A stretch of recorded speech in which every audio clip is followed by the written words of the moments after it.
So hey guys, just riding to the bank. Decided to take a ride to the bank and do some banking and give you a little update on the channel. So you've seen my 4-part series of one of the last off-road rides I did. So I'm looking to get back into making content, and I make long videos. I like making long videos, and I used to post them, just one complete long video, and that's not one of the things you should do if you're looking to increase your view count. What you're supposed to do is put up part 1, part 2, part 3. So that's how my videos are going to be from now on. I know some people actually like the long videos and make comments about that, but to keep this channel viable, I need to do it in parts.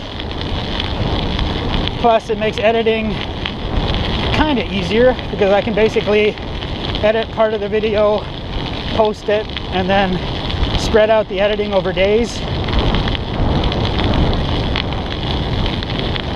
instead of trying to do it all at once. So yeah, you're going to be seeing more of that part 1, part 2 kind of stuff. So I made the announcement in one of the videos that I set up a personal challenge for myself, and that's basically to pay for my next bike with Google AdSense revenue, to see if I can make enough to pay for a bike by the beginning of next summer. So you're going to see more content. Hopefully I'll keep the quality high. I mean, I do have some standards. I generally don't put up crap, in my opinion. But unfortunately, what's happened is winter is going away. So we're 2 days before December and we're into a warm snap. I think it's above freezing right now. It's about 8:30 in the evening and it's above freezing. And it's supposed to be above freezing pretty much every day for the next 4 or 5 days. So pretty much going to lose all our snow. Not that we have much, but there is lots of ice, and that's one of the good things, is we're going to lose the ice.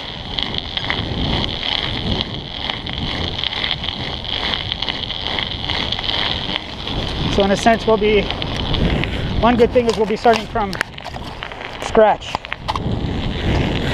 In essence, we'll be starting from scratch. So hopefully get rid of the majority of the ice. And then once we do get precipitation, that is pretty much entirely snow. If we do lose all the snow and almost all the ice, the actual off-roading wouldn't be that bad. But I'm thinking in the darker, hard to reach spots in the trails, it's still going to be icy. So you'll probably still have to use studded tires. We're rocking studded tires. Right now I'm riding the Blue Fargo with Lauf fork. I'm riding an older set of nicotines that still have bite on ice. So it kind of gets annoying because you actually only need studs on small little bits. But I'm so used to the confidence and control of studded tires that if there's going to be any real ice, I have a hard time not running studded tires. So I get range anxiety like e-biker would. I worry about how long my studded tires are going to last. We're going underneath the Trans-Canada Highway.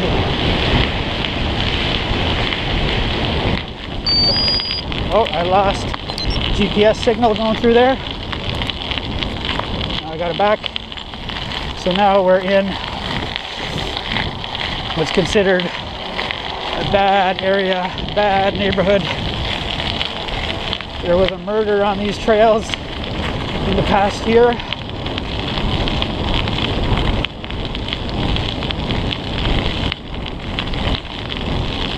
yeah, so you should see an increase in content. During this snow melt time, I'll try and come up with some rides that are interesting. The other thing is, if you go out in the country, I'm sure it's better from a snow perspective. But what's probably happening out there is that out there, as it melts, it's just getting really, really icy. So who knows? It's kind of put a damper on my plans to increase content, because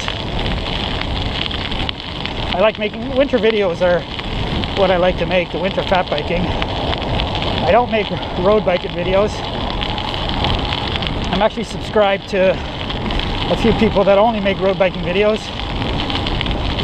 But me personally, I don't think I can make an interesting road biking video. And it's not that I have anything against road biking. I own a decent road bike and I do road ride. And road bikes are the Ferraris of bicycles.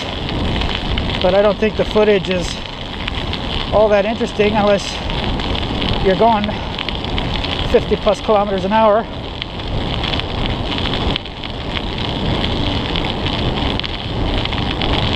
So I got a whole bunch of lighting going on right now. So this is theoretically 5,000 lumens of light that you're looking at right now.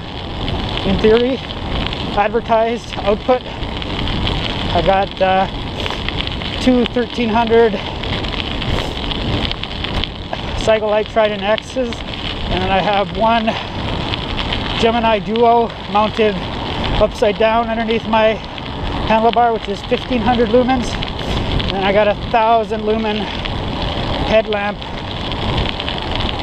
strap system on my head. So this is supposed to be 5,000 lumens advertised. Looks pretty good. So this blue Fargo that I'm riding, thinking of making a small change to the gearing. It has a 42 tooth big ring, I think a 28 tooth inner. This is an adventure bike, so it's not full-on off-road gearing. It's kind of still got some bigger, taller gears. 42 by 11 is a big gear if you're running 2-inch tires or bigger. And thinking of changing it, the big ring, to a 40, and maybe changing the small ring to 26 or 24. I was gonna go 1 by 10 with like a 40 or 42 on the back, but it'd probably end up costing more money because I'd need a new rear derailleur that can handle those bigger rear cogs, and then have to figure out a chain line that works on the front ring. So I might just buy a 40 tooth big ring and then leave the 28 on the back. I think this bike has an 1136 on the back, so 2836 for most of the riding is fine.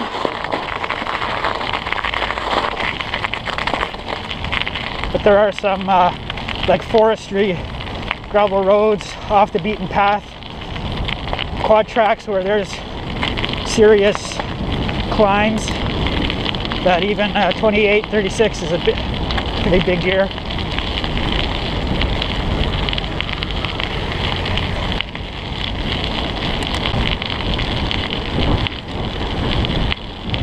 Almost at the bank.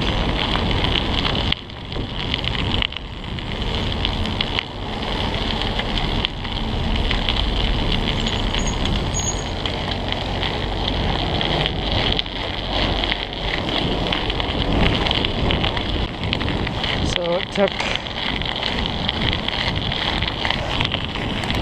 15 minutes and 6 seconds to get here.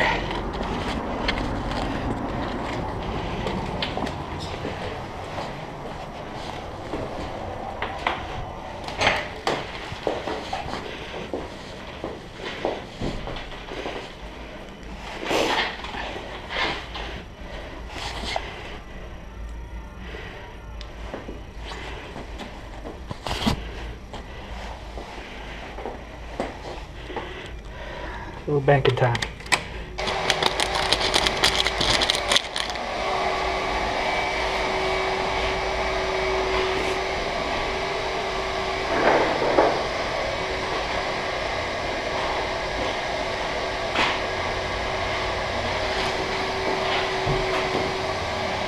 That is very great.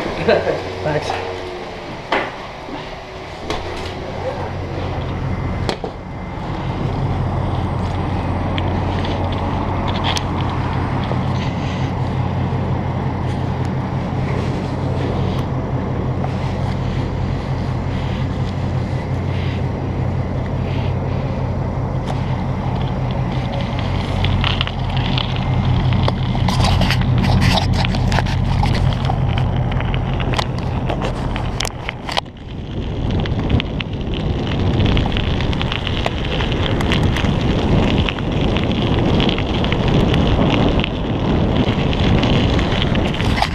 I think my computer stopped when we went inside. It kept timing.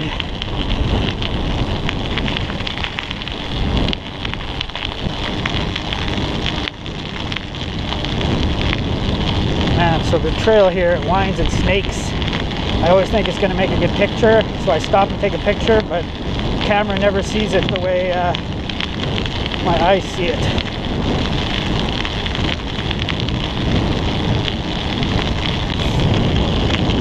Actually, I was riding home from work a few days ago, and so I got my studs on. I'm riding over these sections of ice on the university property, and then some young guy, no studded tires, is riding no hands across the ice. I'm like, geez, obviously never had a serious crash on a bicycle.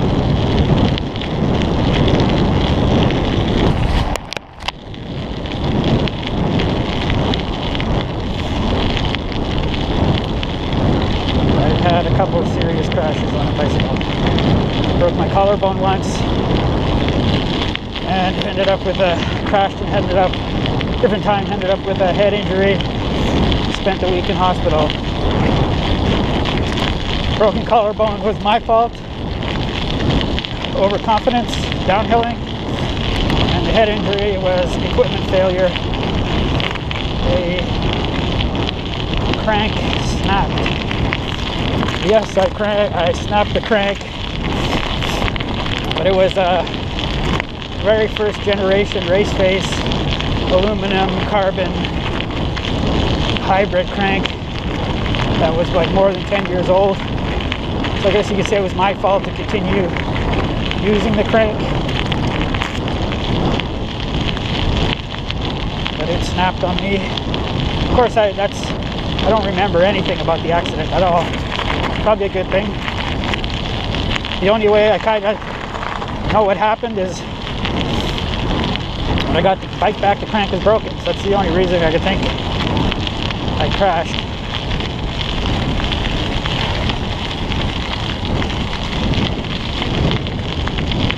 But you definitely don't expect a bicycle crank to snap on you.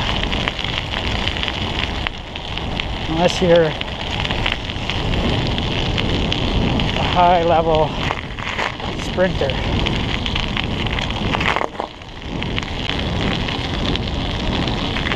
Just riding, add a little extra distance to this ride.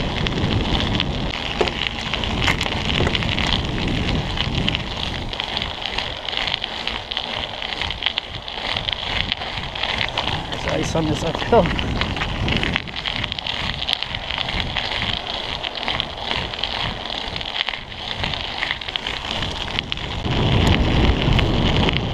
One of the girls I work with lives in this development here, and for her to get to work, there's a couple steep uphills to drive out of here. So last year when we had our couple big snowstorms, she had trouble getting to work. Basically to the point where she got rid of her front-wheel drive car bought an all-wheel drive CUV, compact sport utility vehicle. But we had one bad snowstorm where the conditions were bad for like 2 days. First day she drove to work, felt like she was risking her life, and the second day she stayed home and I rode a fat bike. So her ride to work, her drive to work is maybe 3 kilometers longer than my ride to work. So she didn't drive to work, I rode my fat bike to work both days. And I will point out I was also the first person at work both days. And our manager lives like 30 kilometers out in the country. She didn't show up to work both days. But management can always use the excuse, I can work from home. Whereas we're told we need to risk our lives to get to work. It's complete hypocrisy. Because she is the manager, she is supposed to set the ultimate example.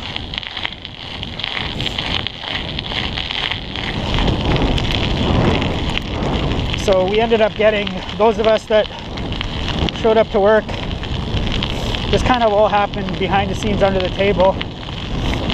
We got the hours that we showed up for work, we got to take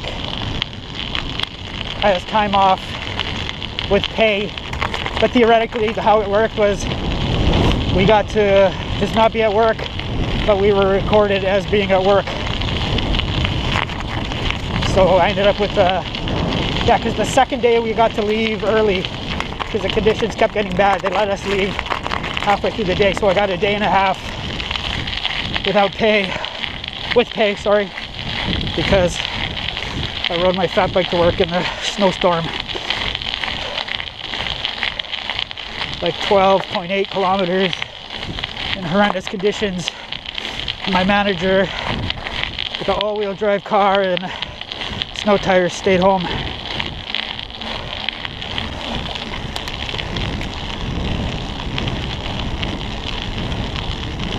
Fat bikes rock. All right, we're almost home. Just a channel update. Ride to the bank on the blue Fargo, equipped with a Lauf suspension fork. Thanks for watching. Bye.